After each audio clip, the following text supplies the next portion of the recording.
தேர்வர்கள் அனைவருக்கும் வணக்கம் and welcome to Madurai RKIS academy. இன்னைக்கான இந்த வீடியோவில் குரூப் 4க்கான ஒரு ஃபுல் ரிவிஷன் டெஸ்ட் அப்படின்றது பார்க்க போகிறோம். ஸோ ரிவிஷன் டெஸ்ட் 5 இது வந்து இதற்கு முன்னாடி 4 ரிவிஷன் டெஸ்ட் நம்ம யூடியூப் சேனலில் அப்டேட் பண்ணியிருக்கோம். இன்னும் யாரும் செக் பண்ணாதவங்க போய் செக் பண்ணி பார்த்துக்கோங்க. ஸோ இன்றைக்கான வீடியோவில் மொத்தம் ஒரு 100 வினாக்கள் பொது தமிழில் நம்ம எடுத்து வச்சுருக்கோம் வரக்கூடிய குரூப் 4 டார்கெட் பண்ணி. ஸோ என்னோட சேர்ந்து இந்த 100 வினாக்கள் நீங்களும் அட்டன் பண்ணுங்கள். கடைசியில் 100க்கு எத்தனை மதிப்பெண்கள் நீங்கள் பெற்றீங்க அப்படின்றத கீழே கமெண்ட் பாக்ஸில் கமெண்ட் பண்ணிடுங்க. உங்களுக்கு வேறு ஏதாவது சந்தேகங்கள் இருப்பினும் அதையும் கீழே கமெண்ட் பாக்ஸில் கமெண்ட் பண்ணிடுங்க. அந்த டவுட்ஸ் நாங்களே கிளியர் பண்ணிடுறோம். எஸ், இப்போ நம்ம உள்ள வந்துடலாம். Let's into this topic. முதல் கேள்வி அப்படின்றது பாருங்க, பின்வரும் கூற்றுகளை கருத்தில் கொள். திராவிட மொழிகளில் மூத்த மொழியாக விளங்குவது தமிழ் அப்படின்றது குறிப்பிட்டிருக்காங்க.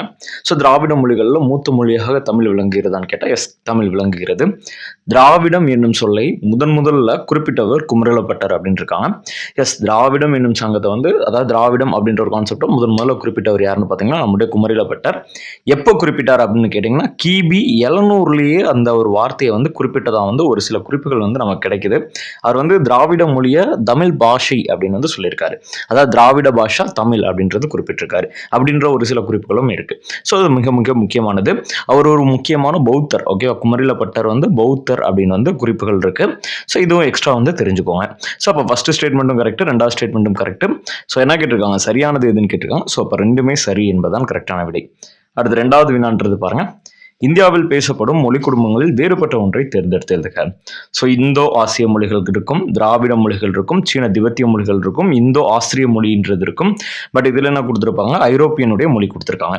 ஸோ அப்போ அதுதான் என்னது பொருந்தாத ஒன்றாக இருக்கும். ஸோ அப்போ அதுதான் விடை.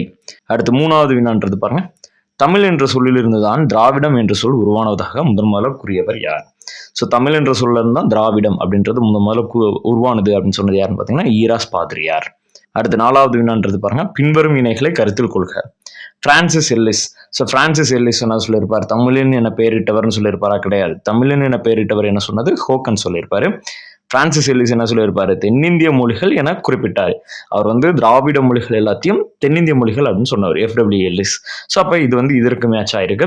அடுத்து பாருங்க, அகத்திலிங்கம் என்ன சொல்லியிருக்காரு, இந்தியா ஒரு மொழிகளின் காட்சி சாலை அப்படின்னு சொல்லியிருக்காரு. ஸோ அந்த ஸ்டேட்மெண்ட் கரெக்ட் தான்.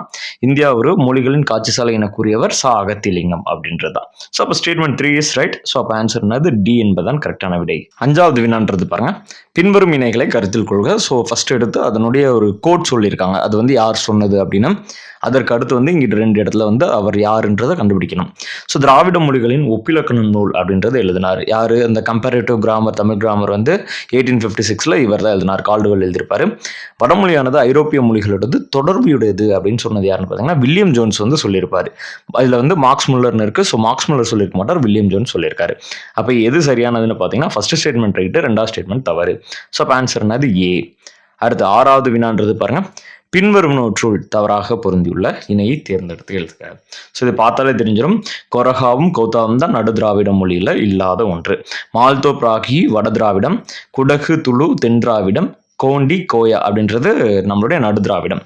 ஸோ மற்ற எல்லாமே கரெக்டாக இருக்கு. அப்போ தவறாக பொருந்தியுள்ளதுன்னு பார்த்தீங்கன்னா ஆப்ஷன் ஏ. அடுத்து ஏழாவது வினான்றது பாருங்க, தமிழ் வடமொழியின் மகள் என்று. இந்த ஒரு ஸ்டேட்மெண்ட்டை வச்சு எடுத்துடலாம்.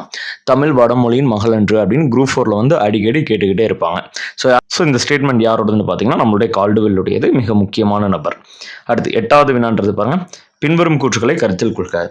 திராவிட மொழிகளில் உயர்த்திணை பெயர்களுக்கு ஆண் பால் பெண் பால் என்ற பால் பகுப்பு உண்டு அப்படின்றது கேட்டிங்கன்னா எஸ், கரெக்ட் தான். ஸோ திராவிட மொழிகளில் மிக முக்கியம், அதுவும் தமிழ் எடுத்துக்கோங்களேன். தமிழில் நம்ம எப்படி பிரிக்கலாம், திணை அப்படின்னு பிரிக்கலாம். திணை எப்படி பிரிக்கலாம், உயர்திணை, அதாவது தாழ் திணையை அக்ரிணைன்னு சொல்லுவோம். உயர்திணையை 3 பாலாக பிரிக்கிறோம், அக்ரிணையை 2ஆக பிரிக்கிறோம். உயர்திணை அப்படின்றது என்னென்ன இருக்கும், நம்மளுடைய ஆண் பால் பெண் பால் பலர்பான்றது இருக்கும். அக்ரிணையை பொறுத்தளவு ஒன்றன் பால் பலவின் பால் இருக்கும். ஸோ அப்போ 5 பிரிவுகள்ன்றது இதுலேயே வந்துருச்சு. ஸோ அப்போ இதுலேயே நம்மளால் பிரிக்க முடியுது. ஸோ பால் பகுப்பு அப்படின்றது உங்களால் பிரிக்க முடியுது. ஸோ அப்போ இதை வச்சு நம்ம ஆன்சர்ன்றது எடுத்துடலாம். அடுத்த ரெண்டாவது ஸ்டேட்மெண்ட்றது பாருங்கள், திராவிட மொழிகளில் அக்ரிணை பெயர்களுக்கு தனியாக பால் காட்டும் விகுதிகள் இல்லை. ஸோ அக்ரிணைகளை பொறுத்தளவுக்கு தனியாக பால் காட்டக்கூடிய விகுதிகள் அல்ல. ஸோ அதுவும் கரெக்ட் தான். அது பொதுவாக தான் சொல்லணும், ஒன்றா பலவான் மட்டும்தான் சொல்லும். அது எது ஆண் எது பெண் அக்ரிணையில் சொல்லாது. ஸோ அப்போ அந்த ஸ்டேட்மெண்ட்டும் கரெக்ட். ஸோ என்ன கேட்டிருக்காங்க, சரியானது எதுனா 2 ஸ்டேட்மெண்ட்டுமே கரெக்ட். அடுத்து 9வது வினான்றது பாருங்க, இந்தியாவின் தொன்மையான கல்வெட்டுகளில் பெரும்பாலானவை எந்த மொழியில் அமைந்துள்ளதுன்னு கேட்டிருக்காங்க. இந்தியாவிலே மிக முக்கியமா அதுவும் 60% அப்படின்றது தமிழ் மொழியில் இருக்கக்கூடிய கல்வெட்டு தான். இது வந்து நம்மளுடைய ஏஎஸ்ஏ இருக்காங்களே, ஆர்கியாலஜிக்கல் சர்வே ஆஃப் இந்தியா, அவங்களே வந்து அசோசியேட் பண்ணி சொல்லியிருக்காங்க. மிக முக்கியமான ஒரு விஷயம். அடுத்து 10வது வினா பார்த்துக்கோங்க. இதுவும் குரூப் 4ல அடிக்கடி கேட்கக்கூடியது. ஸோ சரியான தொடரை தேர்ந்தெடுத்து எழுதுக.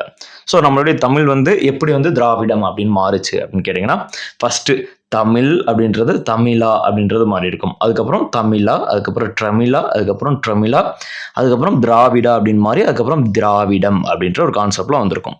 ஸோ இந்த ஸ்டேட்மெண்ட் இதை வந்து நடுவில் இருக்கக்கூடிய ஒவ்வொரு விஷயம் மாறினாலும் உங்களுக்கு இந்த ஆன்சர்ன்றது தவறாக போயிடும். ஸோ அப்போ கரெக்டாக அந்த ஆர்டரை வந்து படிச்சு வச்சுக்கோங்க. அடுத்து 11வது வினான்றது பாருங்க, அடிச்சொல் அடிப்படையில் சரியாக பொருந்தியுள்ள இணையை தேர்ந்தெடுத்து எழுதுக. 3. ஸோ நம்பர் வந்து கொடுத்துருக்காங்க 3. ஸோ 3 என்னென்ன சொல்லுவாங்க, 3 அப்படின்னு சொல்லலாம், தெலுங்குல மூடு அப்படின்னு சொல்லுவாங்க, கன்னடத்தில் 3 அப்படின்னு சொல்லுவாங்க. ஸோ இப்போ ஆன்சர் வந்து பி. அடுத்து 12வது வினான்றது பாருங்க, எந்த நாடுகளின் பணத்தாளில் நம்மளுடைய தமிழ் மொழி இடம்பெற்றுள்ளது? எந்த நாட்டில் இருக்கக்கூடிய அவங்களுடைய கரன்சி சிஸ்டத்தில், முக்கியமாக அவங்களுடைய கரன்சி நோட்டில் வந்து நம்மளுடைய தமிழ் மொழி இடம்பெற்றுள்ளது அப்படின்னு பார்த்தீங்கன்னா மொரிஷியஸில் இருக்கும். ஸோ மொரிஷியஸில் இருக்கக்கூடிய கரன்சிலையும் ஸ்ரீலங்காவில் இருக்கக்கூடிய ரூபாயிலையும் நம்மளுடைய தமிழ் அப்படின்றது குறிப்பிட்டிருப்பாங்க. அந்த நாட்டினுடைய முக்கிய மொழிகளில் தமிழும் ஒரு முக்கியத்துவம் வாய்ந்த மொழியாக இருக்கும். ஸோ அந்த ஸ்டேட்மெண்ட்டை தெரிஞ்சுக்கோங்க. அடுத்து 13வது வினான்றது பாருங்க, ஸோ பின்வரும் கூற்றுக்களை கருத்தில் கொள்க. சங்கத்தமிழ், குறளோவியம், தென்பாண்டி சிங்கம் அது முதலிய படைப்புகளை எழுதியவர். இது வந்து இப்போ புதுசாக சேர்த்துருக்காங்களே, கலைஞர் லெசனில் வந்து சேர்த்துருக்காங்க. ஸோ அப்போ கலைஞர் பற்றி தான். அடுத்து 2வது ஸ்டேட்மெண்ட் பாருங்க, இயல், இசை, நாடகம் என முத்தமிழுக்கும் தமது பங்கினை அளித்தவர் யாருன்னு பார்த்தீங்கன்னா மு. கருணாநிதி. ஸோ இப்போ அது வந்து கலைஞரில் சேர்த்துருக்காங்க. மேபி வரக்கூடிய குரூப் 4ல இந்த கொஸ்டின் அப்படியே கேட்கலாம். ஸோ அதனால் நல்லா படிச்சு வச்சுக்கோங்க. அடுத்து 14வது வினான்றது பாருங்க, இனிமையும் நீர்மையும் தமிழனால் ஆகும். ஸோ இனிமையும் நீர்மையும் தமிழனால் ஆகும் என்றும் தமிழ் மொழியை பெருமைப்படுத்தியவர் யார்? ஆக்சுவலி இதில் எதில் இருக்கும் அப்படின்னு பார்த்தீங்கன்னா பிங்கள நிகண்டில் இருக்கும். நிகண்டு என்றால் அகராதிக்கு முன்னாடி இருந்த டிக்ஷனரி அப்படின்றது தெரிஞ்சுக்கோங்க. அப்போ பிங்கள நிகண்டை எழுதியவர் யார்? பிங்கள முனிவர். ஸோ அப்போ ஆன்சர் வந்து நமக்கு சி தான். அடுத்து 15வது வினான்றது பாருங்க, முடியரசன் பற்றி கேட்டிருக்காங்க. அவருடைய கூற்றுகளில் பொருந்தாத ஒன்றை தேர்ந்தெடுத்து எழுதுகிறார். ரைட். காரைக்குடி மீனாட்சி சுந்தரனார் உயர்நிலைப் பள்ளியில் தமிழாசிரியராக பணியாற்றினார். கரெக்டு. காரைக்குடியில் இருக்கக்கூடிய மீனாட்சி சுந்தரனார் அந்த ஹையர் ஸ்கூலில் வந்து தமிழாசிரியராக இருந்தார். அது கரெக்டு. தந்தை பெரியார், அண்ணா ஆகியோரிடம் நெருங்கிய நட்பு பாராட்டினார். ஸோ மிக முக்கியமாக திராவிட நாட்டின் வானம்பாடி அப்படின்னு முடியரசன் சொல்லுவாங்க. யார் சொன்னதுன்னா அண்ணா தான் சொன்னார். காரணம் என்னன்னா திராவிட நாட்டு கவிஞர் தான் நம்மளுடைய முடியரசன். ஸோ திராவிட கருத்துக்கள் அப்படின்றது இருந்துச்சு. ஸோ அண்ணா கூட இருந்தார். அதே நேரத்தில் அண்ணா யாருன்னா தந்தை பெரியாரோட டிசிபிள். ஸோ அப்போ அவருடைய ஃபாலோவர்ன்றப்ப அவருடைய பண்புகளும் இருந்திருக்கும். ஸோ அப்போ 2வது ஸ்டேட்மெண்ட்டும் கரெக்ட். அடுத்து பாரதிதாசன் பரம்பரை தலைமுறை கவிஞர்கள் மூத்தவர். எஸ், பாரதிதாசன் பரம்பரை அப்படின்ற ஒரு தொகுப்பே வச்சிருப்பாங்க.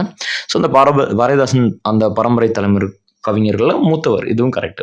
அடுத்து குயில் இதழில் முடியரசன் கவிதைகள் வெளிவந்ததால் பாரதிதாசன் பரம்பரை என அழைக்கப்பட்டார். அப்படி கிடையாது. ஸோ எந்த பத்திரிகையில் வெளியிட வந்திருக்கும்னா திராவிட நாடு. ஸோ அறிஞர் அண்ணா, அது முக்கியமாக திக, அது திமுக, இந்த 2 பத்திரிகை என்னன்னு பார்த்தீங்கன்னா திராவிட நாடுன்னு வச்சிருப்பாங்க. ஸோ அதில் மிக முக்கியமான இதழ்கள் மற்றும் கட்டுரைகளை எழுதினது யாருன்னு பார்த்தீங்கன்னா நம்மளுடைய முடியரசன். ஸோ அதற்காக என்ன பண்ணியிருப்பாங்க, அவருக்கு வந்து பாரதிதாசன் பரம்பரைகளில் மிக முக்கியமானவர் அப்படின்னு சொல்லுவாங்க.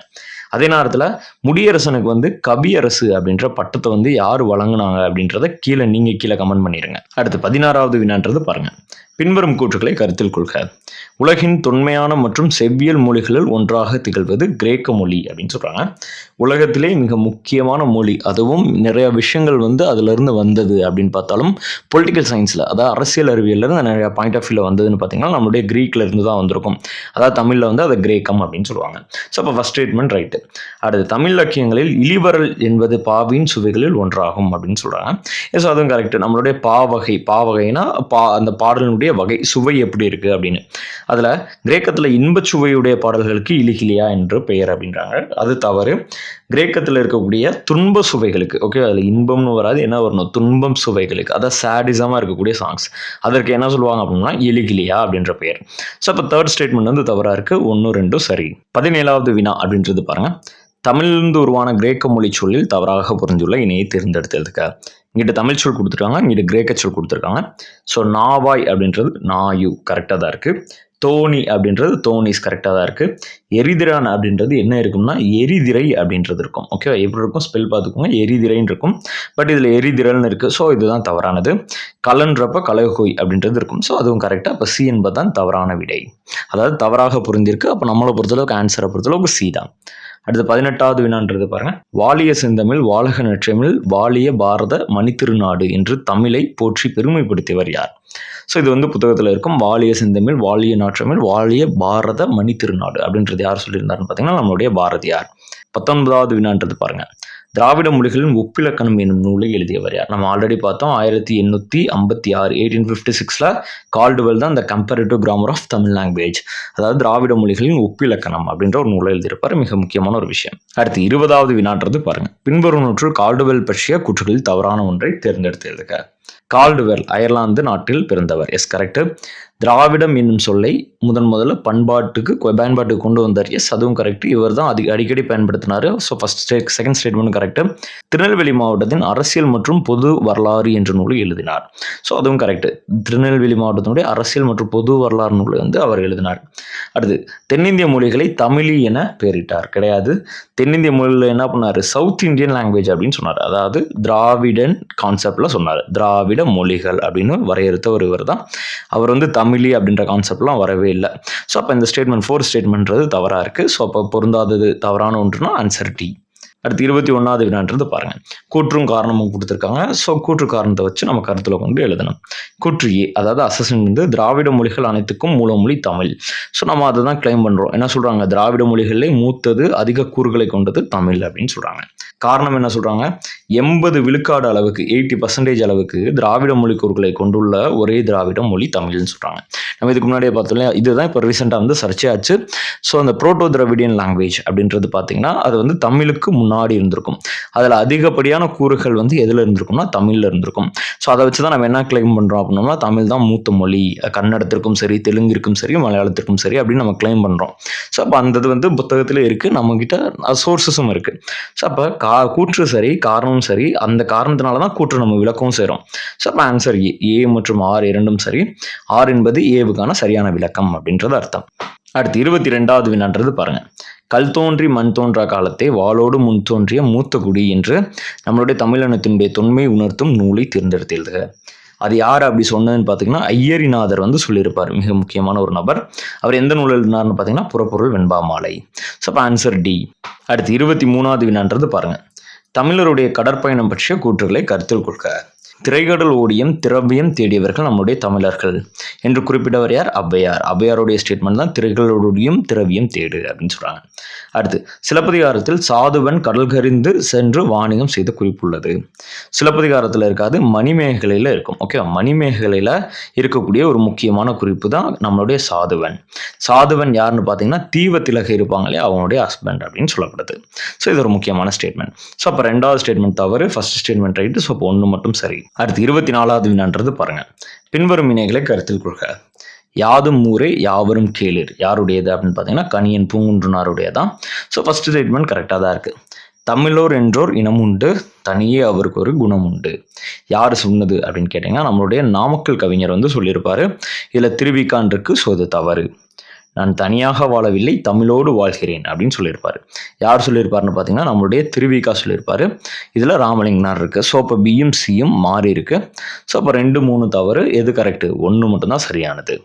அடுத்து 25வது வினான்றது பாருங்க. பொறுத்துக்க கொடுத்துருக்காங்க. இங்கிட்ட வந்து நூல் கொடுத்துருக்காங்க. இந்த பக்கம் வந்து அது இது நூல் இது வந்து எந்த வகை நூல் அப்படின்னு கொடுத்துருக்காங்க. ஃபர்ஸ்ட் இலக்கண நூல் இருக்கிறதுல எது இலக்கண நூல்? தொல்காப்பியம் தான். ஸோ அப்போ இலக்கண நூல் என்னது? தொல்காப்பியம். அடுத்து காப்பிய நூல் மிக முக்கியமான ஐம்பெருங்காப்பியம் சீவக சிந்தாமணி. அடுத்து சிற்றிலக்கிய நூல் குற்றால குறவஞ்சி. ஸோ தூது இலக்கியம் 96 வகைகள் ஒன்று குறவஞ்சி. ஸோ அப்போ 5. பக்தி இலக்கிய நூல் அப்படின்றது நம்மளுடைய கீர்த்தனை பாடல்கள். அடுத்து அற இலக்கிய நூல் அப்படின்றது 11 மிக முக்கியமான அற இலக்கிய நூல் நம்மளுடைய திருக்குறள். அப்போ 2 1 5 3 4. ஸோ அப்போ எங்கே இருக்குது?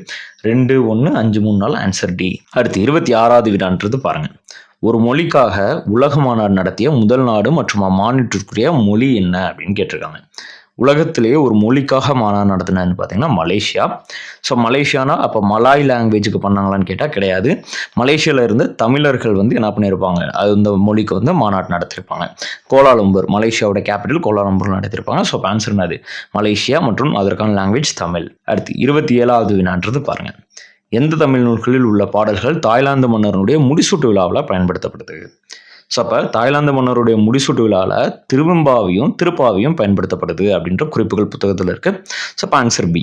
அடுத்து 28வது வினான்றது பாருங்க. இங்கிட்டு உலக தமிழ் மாநாடுகள் கொடுத்துருக்காங்க. அது நடைபெற்ற இடங்கள் எங்க அப்படின்னு கொடுத்துருக்காங்க. இப்போ 5வது உலக தமிழ் மாநாடு எங்க நடந்துச்சு? நம்மளுடைய மதுரையில் நடந்திருக்கும். 6வது இங்க நடந்திருக்கும், கோலாலம்பூர்ல நடந்திருக்கும். 7வது மொரிஷியஸ்ல நடந்திருக்கும். 8வது தஞ்சாவூர். அப்போ 4, 3, 2, 1. ஸோ அப்போ 4, 3, 2, 1 ஆன்சர் டி. அடுத்து 29வது வினான்றது பாருங்க. பின்வரும் இணைகளை கருத்தில் கொள்க. உயர்தனி செம்மொழி கட்டுரை அப்படின்றது யாருன்னு பார்த்தீங்கன்னா பரிதிமாற் கலைஞர் வந்து இயற்றியிருப்பார். ஸோ அது மிக மிக முக்கியமானது. அடுத்து உயர்தனி செம்மொழி ஆங்கில நூல் யாருன்னு பார்த்தீங்கன்னா நம்மளுடைய பாவனர் இயற்றியிருப்பார். அது முக்கியமானது. இந்த 2 முக்கியமான கான்செப்ட்ஸும் எதில் வெளியிட்டாங்கன்னு பார்த்தீங்கன்னா மதுரை தமிழ்ச்சங்க இதழில் வந்து வெளியிட்டாங்க. மதுரை தமிழ்ச்சங்க இதழ் எப்போ கொண்டு வராங்கன்னா 1902 கொண்டு வராங்க. அதற்கு முன்னாடி 4ஆம் மதுரை தமிழ்ச்சங்கம் அப்படின்றது எப்போ 1901 நம்மளுடைய பாண்டித்துரை தேவர் அவரால் முயற்சினால் கொண்டு வரப்பட்டிருக்கும். ஸோ அதற்கு அடுத்த ஆண்டே செந்தமிழ் அப்படின்ற ஒரு நியூஸ் பேப்பர் வந்து கொண்டு வந்திருப்பாங்க. ஸோ அது கரெக்டான ஒரு விடை. ஸோ அப்போ எது சரியானதுன்னு கேட்டிங்கன்னா 3 மட்டும் சரியானது. அடுத்து 30வது வினான்றது பாருங்க. சங்க இலக்கியத்தில் இடம்பெற்றுள்ள மொத்த அடிகளின் எண்ணிக்கை அப்படின்னு கேட்டிருக்காங்க. சங்க இலக்கியத்தில் மொத்தம் எத்தனை அடிகள் இருக்கும்? 26,350 அடிகள் அப்படின்றது இருக்கு. அடுத்து 31வது வினா அப்படின்றது பாருங்க. பின்வரும் நூற்றுல தவறாக பொருந்தியுள்ள இணை என்ன அப்படின்னு கேட்டிருக்காங்க. ஸோ சிந்துவெளி பண்பாட்டின் திராவிட அடித்தளம் அப்படின்றது யார் சொன்னான்னு பார்த்தீங்கன்னா ஆர் பாலகிருஷ்ணன். ஸோ அது கரெக்டு தான். அடுத்து தமிழர் மானிடவியல் அப்படின்றது யாருன்னு பார்த்தீங்கன்னா பக்தவச்சல பாரதி. அதுவும் கரெக்டு தான். தமிழ்நாட்டின் வட எல்லை என யார் சொல்லியிருந்தாங்கன்னு பார்த்தீங்கன்னா நம்மளுடைய மா ராசமாணிக்கனார் வந்து சொல்லியிருப்பாரு. புத்தகத்தில் இதற்கான குறிப்பு இருக்கு. ஸோ அப்போ இதற்கான ஆன்சர் என்னது? மா ராசமாணிக்கனார். பட் என்ன கொடுத்துருக்காங்க? சுந்தர ராமசாமி கொடுத்துருக்காங்க. அது தவறு. அடுத்து எர்லி தமிழ் எலிகிராஃபி அப்படின்றது நம்மளோட ஐராவதம் மகாதேவன். அதுவும் கரெக்ட். ஸோ அப்போ இதில் எது தவறான இணை அப்படின்னு பார்த்தீங்கன்னா ஆன்சர் சி. 32வது வினான்றது பாருங்க. கோ ஆதன் சொல்லிரும் பொறைமகன் என்ற தமிழ் பிராமி கல்வெட்டில் எந்த பண்டைய தமிழ் மன்னர்கள் குறிப்பிடப்படுகின்றன? ஸோ கோ பொறைமகன் இந்த வார்த்தையிலிருந்து எடுத்துடலாம். அதுவும் முக்கியமாக பிராமி கல்வெட்டுகள் அப்படின்றத சொல்லியிருக்காங்க. ஸோ இப்போ யாரை பற்றினா சேரர்களை பற்றி அப்படின்னு நம்ம ஈஸியாக எடுத்துடலாம். அடுத்து 33வது வினான்றது பாருங்க. பின்வரும் கூற்றுக்களை கருத்தில் கொள்க. சங்ககாலம் தொடங்கி பிற்காலம் வரையில் சோழர்களின் வரலாற்றை ஆராய்ந்தவர். ஸோ இந்த ஃபர்ஸ்ட் பாயிண்டே எடுத்துடலாம். சோழர்களுடைய ஆராய்ச்சி நூல் எழுதினவர் அப்படின்றது நம்ம தெரிஞ்சுக்கலாம். சிந்துவெளி நாகரிகம் பற்றி தமிழில் முதலில் மொஹஞ்சதாரோ அல்லது சிந்துவெளி நாகரிகம் என்ற நூலை எழுதியவர். இந்த பாயிண்ட் வச்சு எடுத்துடலாம். புதிய தமிழகம் என்னும் நூலை எழுதியவர் யாருன்னு பார்த்தீங்கன்னா நம்முடைய மா ராசமாணிக்கனார். 34வது வினா அப்படின்றது பாருங்க. இங்கிட்ட பண்டைய தமிழர்களுடைய அறிவியல் சிந்தனைகளை கொடுத்துருக்காங்க. இங்கிட்ட என்னென்ன அறிவுகள் இருக்குது அப்படின்றது கொடுத்துருக்காங்க. வருது நிலைய காயமும் அப்படின்றது எதை குறிக்குதுன்னா நம்மளுடைய விண்ணியல் அறிவை குறிக்கிறது. அந்த கேணியும் எந்திர கிணறும். So obviously technology. ஸோ அப்போ என்னது? பொறியியல் அறிவு. பயவா கலரணையர் கல்லாதவர் அப்படின்னு குறிப்பிட்டிருக்காங்க. ஸோ என்னது? நம்மளுடைய மண்ணியல் அறிவு. அணுவை துளைத்து ஏற்கடலை புகட்டி அப்படின்றது கொடுத்துருக்காங்க. ஸோ அப்போ பேலன்ஸ் இருக்கக்கூடிய அணுவியல் நம்மளுடைய அறிவு. ஸோ அப்போ 4, 3, 2, 1. So 4, 3, 2, 1 answer C. அடுத்து 35வது வினான்றது பாருங்க. தொல்காப்பியம் பற்றிய கூற்றுகளை கருத்தில் கொள்க. தொல்காப்பியம் நமக்கு கிடைத்துள்ள மிக பழமையான இலக்கண நூல். எஸ், அது கரெக்டு தான். மொத்தம் நமக்கு கிடைத்துள்ள மிக பழமையான இலக்கண நூல். இந்நூலில் 27 இயல்கள் இருக்குது அப்படின்னு சொல்கிறாங்க. ஸோ அதுவும் கரெக்டு தான். ஸோ 9 வீதம் 9 27 அப்படின்ற இயல்கள் இருக்கும். அதுவும் கரெக்டு தான். இந்நூல் எழுத்து சொல் பொருள் எனும் 3 அதிகாரங்களை கொண்டது. ஸோ அதுவும் கரெக்டு தான். இது எத்தனை இலக்கண நூல் அப்படின்னு பார்த்தீங்கன்னா 3 இலக்கண நூல். என்னென்ன இருக்கும்? எழுத்து, சொல், அதே நேரத்தில் பொருள் அப்படின்றது இருக்கும். ஸோ அதுவும் கரெக்டு தான். ஸோ அப்போ எது சரியானதுன்னா மேற்கண்ட அனைத்தும் சரியானது. 36வது வினான்றது பாருங்க. பின்வரும் இணைகளை கருத்தில் கொள்க.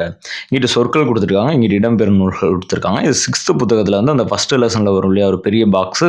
ஸோ அந்த கொஸ்டின் தான். ஸோ ஃபர்ஸ்ட் என்னது? உழவர் அப்படின்றது நற்றிணையில் இருக்கும். கரெக்டு. வேளாண்மை அப்படின்றது எதில் இருக்கும் அப்படின்னு பார்த்தீங்கன்னா கலித்தொகையில் இருக்கும். ஓகே, கலித்தொகை இடத்துல வந்து குறிப்பிடப்பட்டிருக்கும். ஸோ அப்போ 2வது தவறு திருக்குறள்னு இருக்குது. மகிழ்ச்சி அப்படின்றது குறுந்தொகையில் இருக்கும். அரசு அப்படின்றது தொல்காப்பியத்தில் இருக்கும்.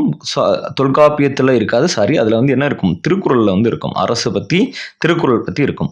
அடுத்து செல் பற்றி, புறத்திணையல் பற்றி இருக்கும். ஸோ அதுவும் கரெக்டு. ஸோ அப்போ எத்தனை இணைகள் தவறுன்னு பார்த்தீங்கன்னா 2 இணைகள். அப்போ எத்தனை சரின்னு கேட்டிங்கன்னா 3 இணைகள் சரியானது. அடுத்து 37வது வினான்றது பாருங்க. என்று பிறந்தவள் என்று உணராத இயல்பினலாம் எங்கள் தாய் என்று தமிழ் தாயின் தொன்மையை பாராட்டிய புலவர் யார் அப்படின்னு கொடுத்துருக்காங்க. ஸோ நம்மளுடைய 6th புத்தகத்தில் இருக்கும். யாருன்னு பார்த்தீங்கன்னா நம்மளுடைய சுப்பிரமணியன், அதாவது சுப்பிரமணிய பாரதி தான் அப்படி நம்ம கொடுத்துருக்கோம். அடுத்து 38வது வினான்றது பாருங்க. பின்வரும் இணைகளை கருத்தில் கொள்க. இங்கிட்டு இலக்கியம், இங்கிட்டு அதனுடைய மேற்கோள்கள். இதுவும் 6th புத்தகத்திலிருந்து எடுத்திருக்கோம். ஸோ ரொம்ப ஒரு முக்கியமான வினா. குரூப் 4ல் அடிக்கடி கேட்டுக்கிட்டே இருப்பாங்க. எஸ், ஃபர்ஸ்ட் லைன் பாருங்க. தொல்காப்பியத்தில் தமிழனும் கிளவியும் அதனோரட்சி கரெக்டாக இருக்கும்.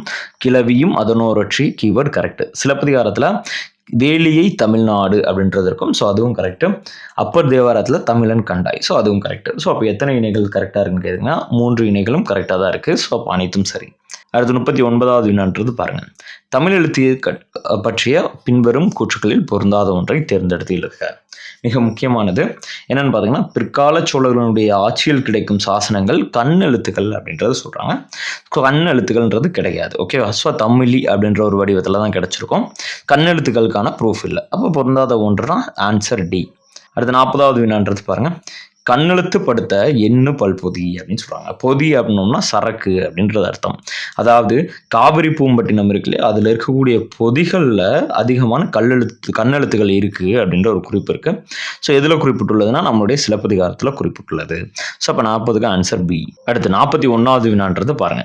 தமிழ் மொழியை எழுத இருவகை எழுத்துக்கள் வழக்கில் இருந்தன என்பதனை பற்றி கூறும் கல்வெட்டுகள் அமைந்துள்ள இடம் என்னன்னு பார்த்தீங்கன்னா நம்மளுடைய அரச்சலூர் கல்வெட்டு. அரச்சலூர் கல்வெட்டு எங்கே இருக்குது அப்படின்னு பார்த்தீங்கன்னா ஈரோடில் இருக்குது. ஓகேவா, ஈரோட்டில் இருக்கக்கூடிய மிக முக்கியமான கல்வெட்டு. இது ஒரு இசை கல்வெட்டு அப்படின்றதையும் நல்லா குறிப்பு எடுத்துக்கோங்க. அப்படியும் கேட்கலாம் கொஸ்டின். அடுத்து 42வது வினான்றது பாருங்க. கடைச்சங்க காலத்தில் தமிழகத்தில் எழுதப்பட்ட எழுத்துக்கள் இவ்வாறு அழைக்கப்பட்டன. கடைச்சங்க காலத்தில் தமிழகத்தில் எழுதப்பட்ட எழுத்துக்கள் எப்படி அழைக்கப்பட்டது? நம்மளுடைய கண்ணெழுத்துக்கள் சொன்னேன் இல்லையா, கடைச்சங்கத்தில் கண்ணெழுத்துன்றது பயன்படுத்தப்பட்டது. 43வது வினான்றது பாருங்க. இங்கிட்டு பட்டியல் 1, இங்கிட்டு பட்டியல் 2 கொடுத்துருக்காங்க. ஸோ பட்டியல் 1, தமிழ் பிறமொழி துணையின்றி தனித்து இயங்குவது அப்படின்றது யார் சொல்லியிருந்தாருன்னு பார்த்தீங்கன்னா நம்மளுடைய கால்டுவெல் சொல்லியிருப்பார். மிக முக்கியமானது. எல்லா சொல்லும் பொருள் குறித்தனவை அப்படின்றது நம்ம தொல்காப்பியத்தினுடைய முக்கியமான ஒரு கூற்று அப்படின்றத தெரிஞ்சுக்கோங்க. தண்ணீர் இல்லாத தமிழ் அப்படின்றது தண்டி அலங்காரத்தில் உள்ள ஒரு குறிப்பு. அடுத்து தமிழ் என்னை ஈர்த்தது குரலோ என்னை இழுத்தது யார் சொல்லியிருப்பாரு? கிரவுல் சொல்லியிருப்பாரு. அப்போ 2 4 3 1. அப்போ 2 4 3 1 ஆன்சர் சி. 44வது வினான்றது பாருங்க. பின்வரும் கூற்றுக்களை கருத்தில் கொள்க. இணையற்ற ஆசிரியர், புலமை பெருங்கடல், இதை வச்சு எடுத்துடலாம். புலமைக்கு பெருங்கடல் யாரு? நம்மளுடைய ஊவேசா அப்படின்றது நமக்கு தெரியும். ஸோ அப்போ என்னது? வேங்கடரத்னம். அவ்வளோதான், சிம்பிள் பாயிண்ட் வச்சு நம்ம எடுத்துடலாம்.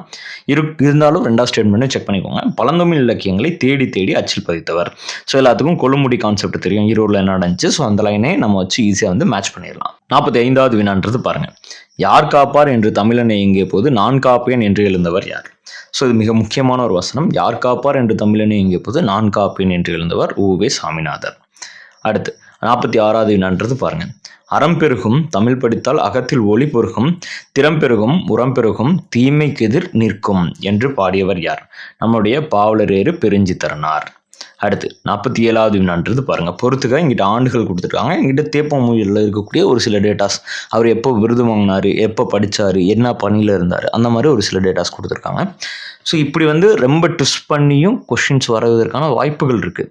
ஸோ அப்போ நீங்கள் இருக்கக்கூடிய ஆத்தரை ஃபுல்லாக படிச்சுக்கோங்க. ஸ்கூல் புத்தகத்தில் இருக்கிறது மட்டும் இல்லாமல் அவரை பற்றி வெளியில் இருக்கக்கூடிய ஒரு சில டேட்டாஸ், அதே மாதிரி ப்ரீவியஸ் ஒரு கொஷினில் வேறு என்ன கேட்டிருக்காங்க, பழைய புத்தகத்தில் என்ன குறிப்பு இருக்குது. ஸோ அப்போ எல்லாத்தையும் நீங்கள் வந்து ரெஃபர் பண்ணிக்கிறது ஒரு பெஸ்ட்டாக இருக்கும். ஸோ ஃபஸ்ட்டு பாருங்கள், 1923 என்ன இருந்தார்னா நம்மளுடைய சென்னை உயர்நீதிமன்றத்தினுடைய வழக்கறிஞராக இருந்தார்.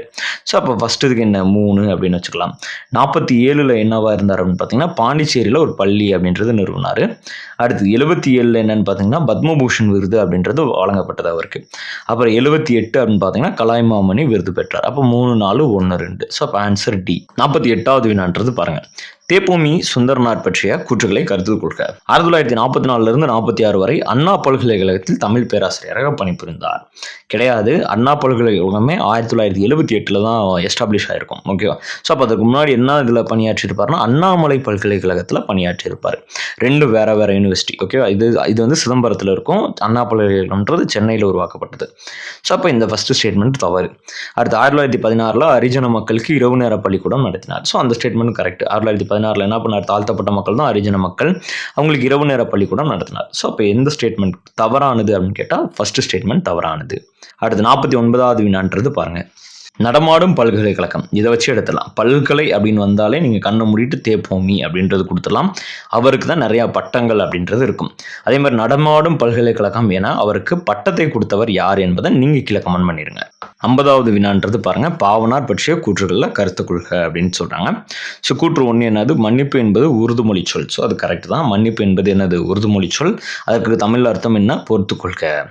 தமிழை வடமொழி வல்லாண்மையிலிருந்து மீட்க இறைவன் என்னை படைத்தான் என்று கூறினார். யார் சொன்னார்னு பார்த்தீங்கன்னா பாவனார் சொன்னார் அப்படின்ற ஸ்டேட்மெண்ட் இருக்கு. ஸோ அப்போ 2வது statement correct, first statement correct. அப்போ 2ம் சரி. அடுத்து 51வது வினான்றது பாருங்க. தேப்போ மீனாட்சி சுந்தரனார் தமிழ் பணி பற்றிய பின்வரும் கூற்றுகளை கருத்தில் கொள்க. ஸோ ஃபர்ஸ்ட், சிக்காகோ பல்கலைக்கழகத்தில் தமிழ் சிறப்பு நிலை பேராசிரியராக பணியாற்றினார். ஸோ ஃபர்ஸ்ட் ஸ்டேட்மெண்ட் கரெக்ட், சிறப்பு நிலை பேராசிரியராக பணியாற்றியிருப்பார். அடுத்து திருவேங்கடவன் பல்கலைக்கழகையில் திராவிட மொழியியல் சிறப்பாளராக பணியாற்றினார். ஸோ அதுவும் கரெக்ட். திருவேங்கடவன் பல்கலையில் வந்து அங்கேயும் வேலை பார்த்திருப்பார். அனைத்து இந்தியா பல்கலைக்கழக தமிழாசிரியர் மன்றத்தை தொடங்கியவரும் இவர் தான். ஸோ அப்போ எது சரியானு கேட்டால் 3மே சரி. அப்போ மேற்கண்ட அனைத்தும். 52வது வினான்றது பாருங்க. சிலப்பதிகாரத்தை குடிமக்கள் காப்பியம் என்று புகழ்ந்தவர் யார்? சிலப்பதிகாரத்தை குடிமக்களுடைய காப்பியம் என்று புகழ்ந்தவர் யாருன்னு பார்த்தீங்கன்னா நம்முடைய தேப்போமி. 53வது வினான்றது பாருங்க. ஊவேச நூலகம் அமைந்துள்ள இடம் எங்கே அப்படின்னு கேட்குறாங்க. நம்முடைய ஊவேசோடைய நூலகம் அமைஞ்சிருக்குது திருவான்மியூரில் அமைஞ்சிருக்கும். ஸோ சென்னையில் இருக்குது திருவான்மியூர் அப்படின்றது. ஸோ அப்போ ஆன்சர் ஏ. அடுத்து 54வது வினான்றது பாருங்க. லக்குவனார் தமிழ் பணி பற்றிய பின்வரும் கூற்றுகளில் தவறான ஒன்றை தேர்ந்தெடுத்து எழுதுக. இவர் தொல்காப்பியத்தை பிரெஞ்சு மொழியில் மொழிபெயர்த்தார். கிடையாது. தொல்காப்பியத்தை என்ன பண்ணாரு? ரொம்ப ஆழ்ந்து ஆராய்ந்து ரொம்ப கட்டுரைகள் அப்படின்றது ஏற்றினாரு. ஸோ அதை வச்சு எழுதிக்கலாம். பிரெஞ்சு மொழியிலாம் அவர் மொழிபெயர்க்கல. ஸோ அப்போ அதுதான் தவறான கூற்று. எதுக்கு 2-3 நாளையும் செக் பண்ணிக்கோங்க. இப்போ தந்தை பெரியாருடன் இணைந்து பகுத்தறிவு பணியும் சாதி ஒழிப்பு தொண்டும் மாற்றினார். ஸோ அதுவும் ஸ்டேட்மெண்ட் கரெக்ட் தான். ஸோ என்ன பண்ணார்? பெரியாரோட சேர்ந்து நிறைய பகுத்தறிவு சீர்திருத்த பணிகளை வந்து மேற்கொண்டார். அடுத்து 1936 தமிழ் வித்வான் பட்டம் பெற்றார். ஸோ தமிழ் வித்வான் தேர்வு எழுதி இவரும் பட்டம் பெற்றிருப்பார்.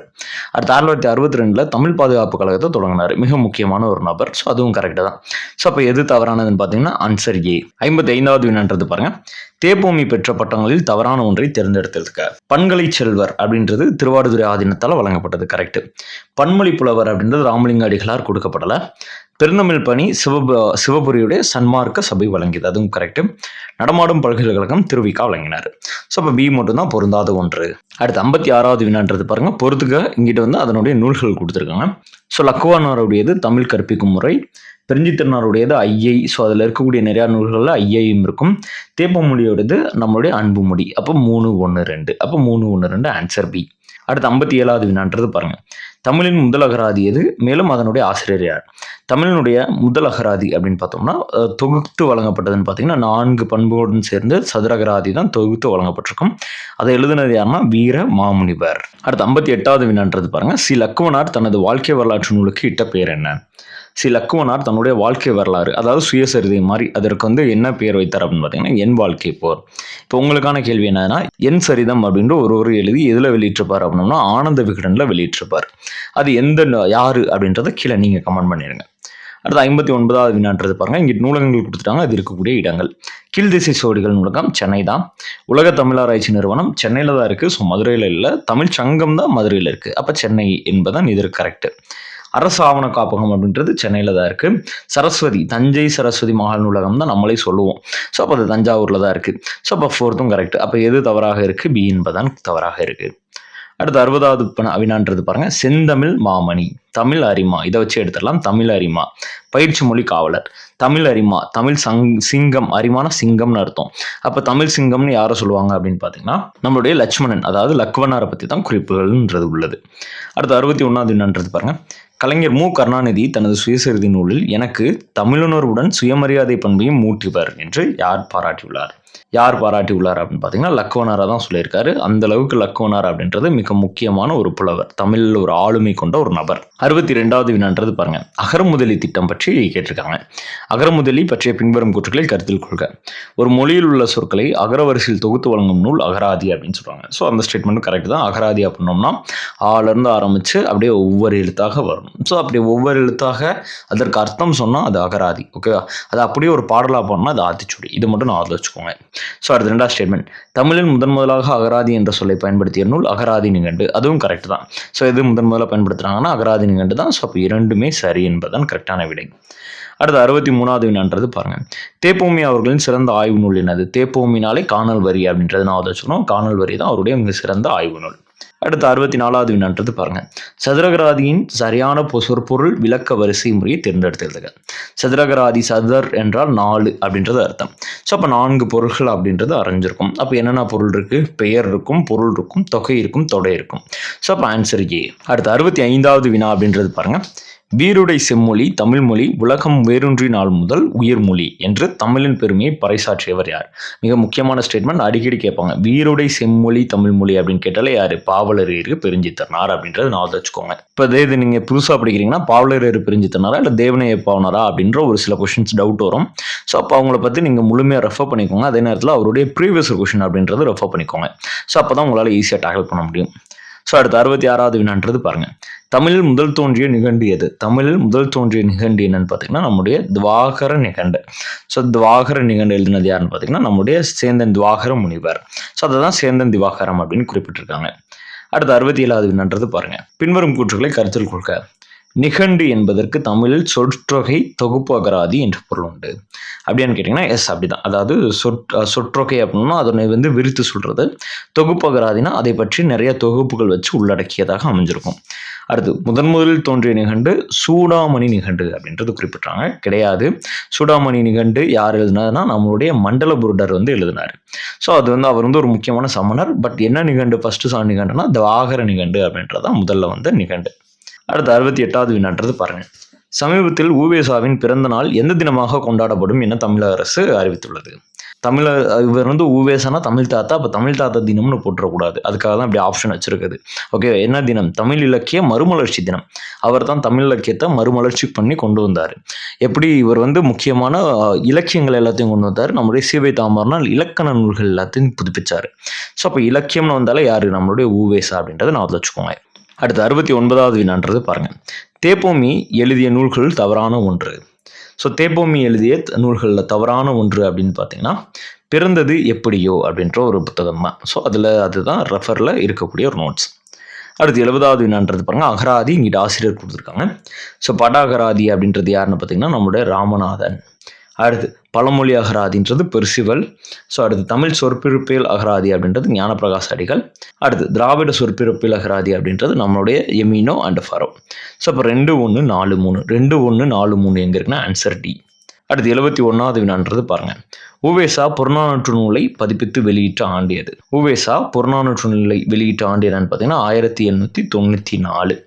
அதே நேரத்தில் சீவக சிந்தாமணி பார்த்தீங்கன்னா 1887 வெளியிட்டிருப்பார். தமிழ் வீடு தூது பார்த்தீங்கன்னா 1930 வெளியிட்டிருப்பார். அது மிக முக்கியமான ஒன்று. 72வது வினான்றது பாருங்க. தேப்போமி என்பதன் சரியான விரிவாக்கம் என்ன? ஸோ போ என்றால் எப்பவுமே அவங்களுடைய அப்பா பேராக இருக்கும். அவங்க அப்பா பேர் அது பொன்னுச்சாமி கிராமணி அப்படின்றது வரும். ஸோ அப்போ பொன்னுச்சாமி மகனார் இதை வச்சு எடுத்துடலாம். இங்கேயும் மட்டும்தான் இருக்கு.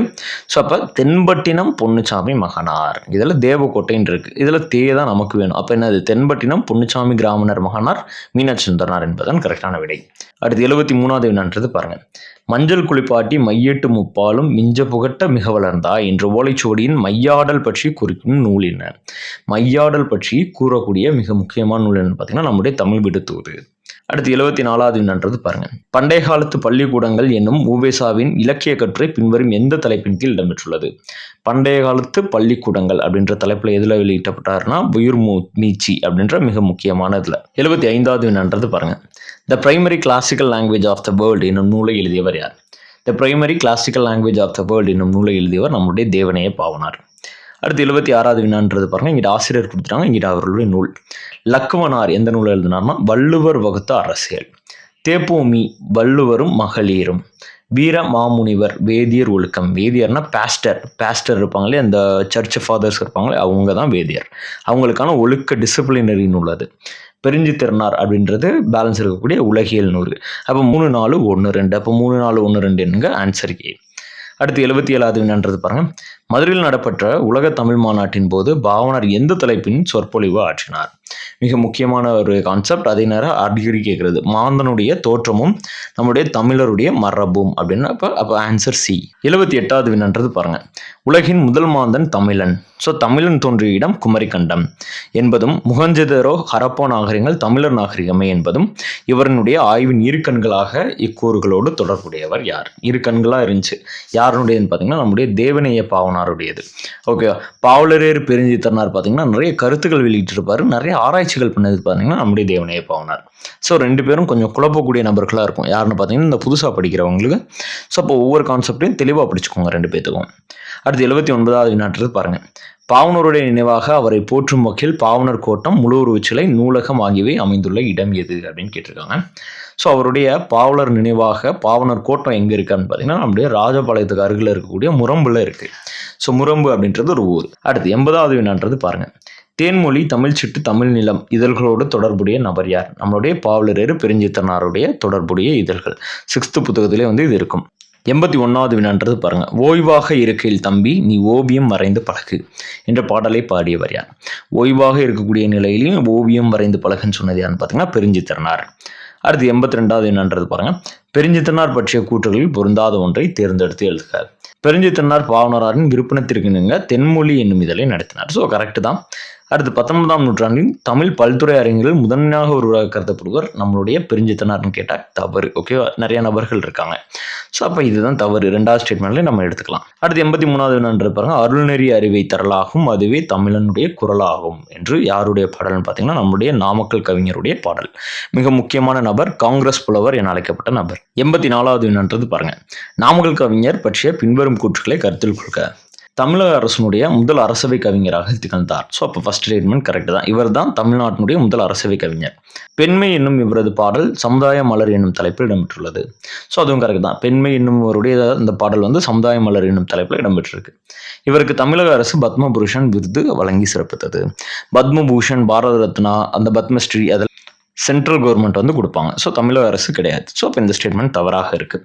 ஸோ அப்போ ஆன்சர் என்னன்னு பார்த்தீங்கன்னா நம்முடைய 1, 2 மட்டும்தான் சரி, 3வது தவறாக இருக்குது. அடுத்து 85வது என்னன்றது பாருங்கள். செய்யும் தொழிலே தெய்வம் அந்த திறமை தான் நமது செல்வம்.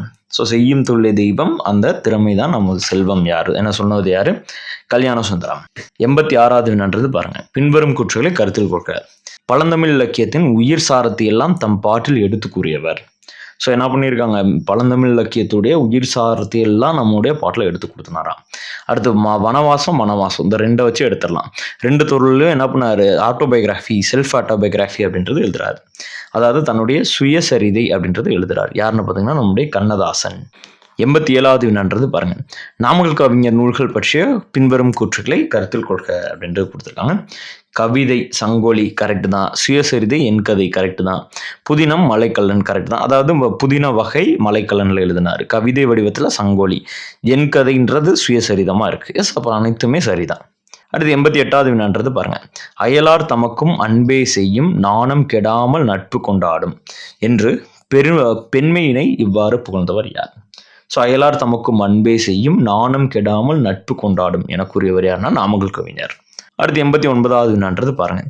பானம் ஊன்றிய மதலை போல ஏனி சாத்தியே ஏற்றருஞ்சென்னி மதலை போல. மிக முக்கியமான கீவேர்டு நான் அதில் வச்சுக்கோங்க. யாருன்னு பார்த்தீங்கன்னா உருத்திரங்கண்ணனாருடைய ஒரு முக்கியமான கூற்று. 90வது வினான்றது பாருங்க. பாட்டாளி மக்களது பசி தீர வேண்டும் பணிமென்றே மோகத்தின் விசை தீர வேண்டும் என்ற பாடல் வரிகளை கூறியவர் யார்? மிக முக்கியமானது நாமக்கல் கவிஞர். 91வது வினான்றது பாருங்க. பின்வரும் நூற்றில் நாமக்கல் கவிஞர் அவர்களால் முதலாக வரையப்பட்ட ஓவியம் எது? முதலாக நாமக்கல் கவிஞர் வரைஞ்சது யாருன்னு பார்த்தீங்கன்னா நம்முடைய ராமகிருஷ்ண பரமஹம்சரை பற்றி வரைஞ்சிருப்பாரு. அடுத்து 92வது வினான்றது பாருங்க. நாமக்கல் கவிஞர் தொடர்பான பின்வரும் கூற்றுகளை கருத்தில் கொள்க.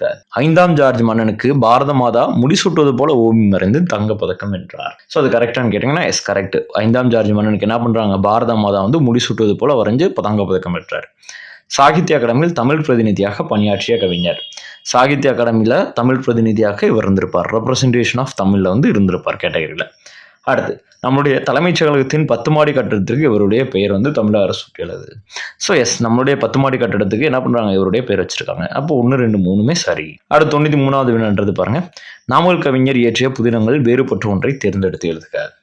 ஸோ இதில் நம்ம பார்த்தாலே தெரிஞ்சிடும் நாமக்கல் கவிஞர் வந்து எதில் எழுதினாரு?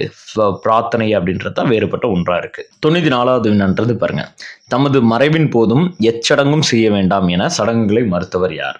தமது மறைவுக்கு பின்னாடி எந்த சடங்குகளும் செய்ய வேணாம் அப்படின்னு சொன்னது யார்? முடியரசன். ஏன்னா அவர் முக்கியமாக சமத்துவம் அப்படின்றத ஃபாலோ பண்ணார் இல்லையா? ஸோ பெரியாருடைய ஃபாலோவர். ஸோ அப்போ சடங்குகளை எல்லாத்தையும் மறுத்துட்டார். 95வது வினான்றது பாருங்க. தமிழ் ஒலி இயற்றிய குறுநாவல் எது? தமிழ் ஒலி இயற்றிய குறுநாவல் வந்து மாமாவின் சாகசம். அடுத்து 96வது வினான்றது பாருங்க. தமிழ் ஒலி அவருடைய படைப்புகள் இருக்கு, இங்கிட்ட அதனுடைய பெயர்கள்.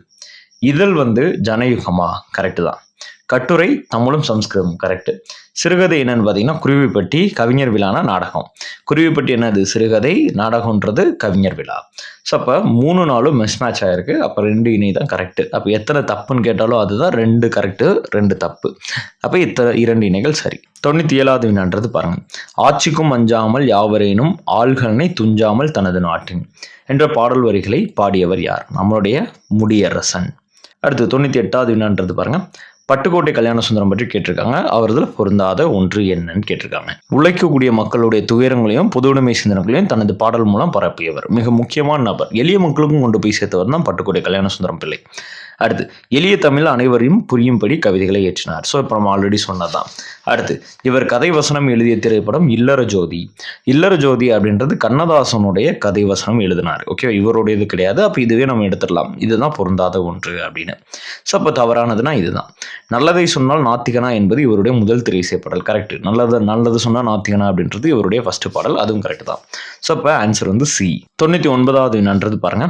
பட்டுக்கோட்டை கல்யாண சுந்தரம் இயற்றிய பாடல்கள் பொருந்தாத ஒன்றை தேர்ந்தெடுத்ததுக்க.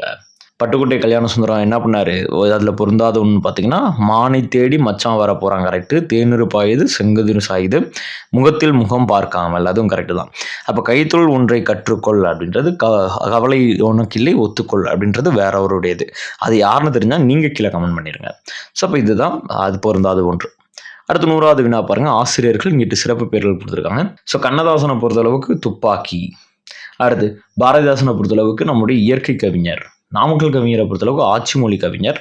முடியரசனை பொறுத்தளவுக்கு திராவிட இயக்க கவிஞர். அப்போ 4, 3, 1, 2 4, 3, 1, 2 ஆன்சர் பி. ஸோ இப்போ மொத்தம் நம்ம 100 வினாக்கள் அப்படின்றது பார்த்துருக்கோம். 100மே நல்ல ஸ்டாண்டர்டில் பார்த்துருக்கோம்.